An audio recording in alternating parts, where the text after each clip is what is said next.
Hello, everyone, and welcome to month 3 of the Picky Eating Partnership. I am so happy to partner with Renzo's and bring these to you every month. So let's dive in. Today's topic is picky eating outcomes, and I'll give you some strategies on how to overcome it. So my name is Danielle Zold. I am a registered dietitian and lactation counselor based out of Denver. I specialize in supporting picky eaters and their families, and this is my passion, and I am just so excited to share this with you. So diving on in, I really want to make it clear that picky eating is a spectrum or a continuum, if you will. So some kids do prefer starchy carbohydrates like bread or pasta. This is just preference. Some kids do refuse all foods except for 2 or 3 safe foods. So there really are a few different ends of the spectrum here. So keep in mind what works for you may not work for someone else if your kids are on different ends of this spectrum, so to speak. Some other things to consider, and what I look at through a lens essentially when I'm working with families, are children's preferences, oral motor skills, especially for younger kids who are just learning how to chew and swallow, medical conditions, of course, food sensitivities, nutrient deficiencies. All of these things can lead to picky eating. We do treat all picky eating the same way nutritionally, so we want to make sure that we're filling in some of these gaps, and I'll touch on some of these things later. Okay, so just a quick recap of the last call. If you haven't watched it yet, I highly recommend watching it. We go over some great picky eating basics. It really lays the foundation work for some of these other things that we're going to talk about. If you need the link, feel free to message the Renzo's social media team and they'll send that over to you. So here's just a quick little recap. We talked about the division of responsibility. So this is a term that just outlines the 2 different responsibilities that there are in the household. So you as a parent are responsible for what, when, and where the food is being served. Your child is responsible for how much they're going to eat and whether or not they're going to eat it. So if you are serving a healthy food at set meal times at the dinner table, you're doing your job. Your child's responsibility is to choose what they're going to eat. Some days your child will eat a little bit, some days they'll eat a lot. This is totally normal. Eating is also really hard. So there are 31 steps to eating. This was outlined by a program called the SOS Approach to Feeding. Some of you may have heard this before. So it starts from just tolerating food in the same room at the table, to touching it, to smelling it, to licking it, and then ultimately chewing and swallowing it. So we really want to get higher up those steps and get your child closer and closer to eating by playing with food and interacting with food.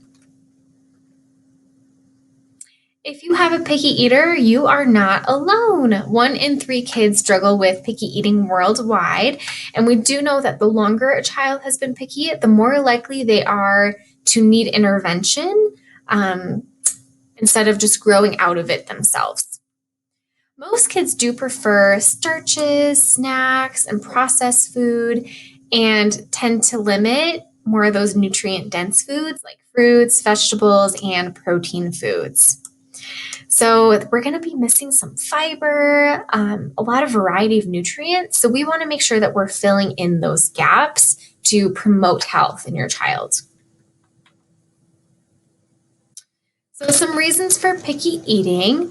Number 1 is stress around eating. So we know that when adrenaline is up, it can really just shut off that hunger drive that we feel.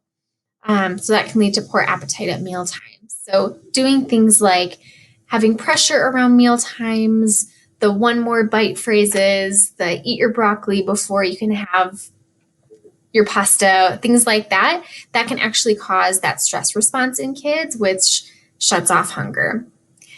Medical conditions, as we touched on before, so sensory processing disorder, that can definitely lead to picky eating, having a hard time chewing or swallowing. Certain medications, like ADHD medications, can also cause picky eating. Gastrointestinal issues, a big one that I see really often is constipation.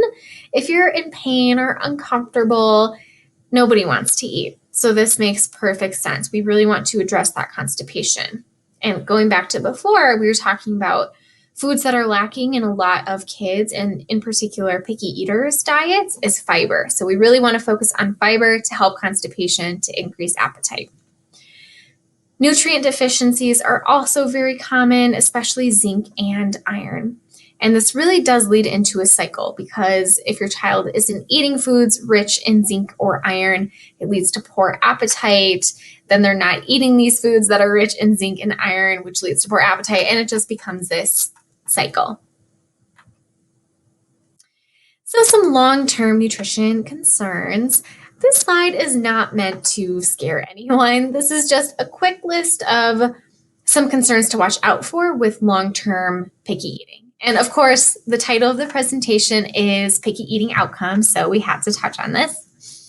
So some things to keep in mind are nutrient deficiencies, as mentioned before, gastrointestinal issues that can arise from picky eating, or just poor nutrient foods that are being eaten. Brain development and cognition, behavior and mood can change, weight concerns, of course, either high or low, poor development or growth if we're missing some of those vital nutrients, and then a higher risk of chronic disease in adulthood if we're selecting more of those poor nutrient foods. Next, we have tips and tricks. So this is a Renzo's exclusive acronym. P stands for play with food. So if a child doesn't know what the food feels like, they're probably not going to put it in their mouth. We want kids to touch and explore food. They're little scientists, so let kids play with food. We actually really appreciate that. Exposures. So the research truly has been all over the board with this one, but it can take 15 to 20 to even 30 exposures to a new food for a kid to accept it. So keep offering those foods over and over again. Every other day is actually best for food reintroductions. So if you offer, let's say, peas with lunch, you don't want to offer it the next day, you want to offer it the day after that. And lastly, we have no pressure. So like I said before, saying those phrases like one more bite can make a child feel really pressured to eat. So some other more positive things you could say could be describing the food, talking about the color or the texture, the flavor. You could praise their skills, or for older kids, you could just talk about their day and really keep that focus off of eating. And then for tips and tricks, we do really want to focus on long-term goals, not short-term wins. This is really, really important. So we want to foster a really healthy relationship with food, because that's going to last much longer than the nutrient impacts of eating one additional bite of broccoli at dinner time. And then for family style meals, we really want to make sure that there's always at least one preferred food at the dinner table with the other family foods. We really want to have family style meals so everyone's eating the same thing. You're not making 5 different meals at each meal. Everyone eats the same thing. Just make sure that there's at least one food that your child will eat at that meal. And then foods to focus on. So if your child doesn't get enough protein and prefers more of those starchy carbohydrates, we really want to aim for offering more of these protein-rich foods. So meat, eggs, beans, and lentils. We also want to focus on fiber, so fruits, vegetables, whole grains, nuts, and seeds. And then prebiotics are in things like bananas, onion, garlic, oats, and berries. And prebiotics are kind of like little fibers that allow the probiotics, or the good bacteria, to grow and colonize. So we really like prebiotics and probiotics together. For probiotics, you could offer things like kefir, sauerkraut, yogurt, kimchi, kombucha. And those things are all really good if your child prefers those really strong, bold flavors. Omega-3s you can give to your child in the form of supplements or fish. Chia seeds are really good, or walnuts. So as I'm reading this, a really good power breakfast could be oats with berries, chia seeds, and walnuts. And we're packing that full of nutrients right there.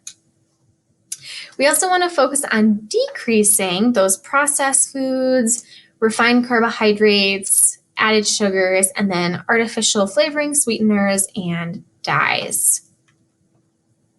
So this next section is something that I like to call simple swaps. So your child may willingly take all of these foods, or you might think that there's absolutely no way my child's going to eat these foods. And that is totally fine. These are just some examples. In addition, part of not causing stress around meal times is related to not calling foods good foods or bad foods. So I want to be really, really clear that these foods that we're going to go over are not necessarily good or bad. They're just little swaps that we can make that can get your child closer to nutrition goals. All right, so the first one we have up is Doritos. If you look at the ingredient list on the left, there is certainly many more ingredients compared to the Siete chips. It's also got more sodium. So 210 milligrams sodium in the Doritos and only 125 in the Siete. So this could be a really easy swap just to get your child closer to more of those whole foods, so to speak. Next, we have ketchup. So again, we do have the high fructose corn syrup as a sweetener in the Heinz ketchup. And then if we move over to the Primarily Pure ketchup, it's actually unsweetened. There's no added sugar, and it has less ingredients than the Heinz. So if you have a ketchup fan, I would definitely try swapping out these ketchups just to get us a little bit closer to those nutrition goals. And then we have Ruffles. So Ruffles have more calories and more sodium than the plantain chips. And they use sunflower, corn, and canola oil versus the plantain chips have coconut oil. So this is just one little swap we can make. If nothing else, we're increasing the variety of accepted foods by making these swaps. Swapping from white rice to cauliflower rice can be another way to get more veggies in. White rice does have a lot more calories, so if you're concerned about weight for your kiddo, it may not be the best option. But if you're trying to get in more veggies and fiber, this could be a really great swap. All right, and then we have veggie straws. And again, there's nothing wrong with veggie straws. But if we want to focus on fiber, protein, and iron, this could be a really great swap. So you can see here the Hippies have 3 grams of fiber, 4 grams of protein, and 1 milligram of iron. And they're made from chickpeas. They have a really similar texture and flavor to the veggie straws, but they have all these added nutrients. So I would definitely try offering these. If your child loves cookies and doesn't get enough protein, this could also be a good swap. You can find recipes for energy balls online. This is usually some combination of peanut butter, oats, chocolate chips, and honey. You roll them up. Your kid can help you in the kitchen. It can be a really fun project, and they taste delicious. They also make a great on-the-go breakfast. Okay, so when is it time to supplement? We talked about these foods. If your child isn't eating regular or well-balanced meals, we definitely want to supplement with a multivitamin. If they're not getting a variety of foods, if they're not eating enough foods, if they're eating mostly fast food or processed foods, they're usually a little bit lower in nutrients compared to whole foods that are cooked in the home. And then if they're following a special diet, so vegetarian or vegan, dairy-free, allergy, you may just want to make sure that we're filling in those gaps and making sure that they're getting all the nutrients that they need. And when to get help. So if there's poor variety, like if your child is eating less than 20 foods, if they're restricting whole food groups, so avoiding protein, veggies, dairy, etc. If the picky eating is lasting a long time, so 1 or 2 years, as I said in the beginning, the longer a child has been picky, the more likely they are going to need support. Any growth concerns, of course, that's a great time to see a dietitian. Any gastrointestinal issues, I would definitely want to see a dietitian for those so that the picky eating doesn't get worse. And of course, it's ideal to find a dietitian who specializes in picky eating. Not all of us do. I've heard some not so great stories of people who were just reassured that their child was growing and it's just a phase, but we know it may not be a phase. So definitely important to find a dietitian who does specialize in picky eating. All right, so this is where the Q&A was as a part of the live presentation. But if you need one-on-one support or if you have questions after listening to this webinar, feel free to reach out. My email is listed down below. It's Danielle@pickyeatingdietitian.com. You can also find me on Instagram at Picky Eating Dietitian. So thanks so much for listening, and reach out if you have any questions.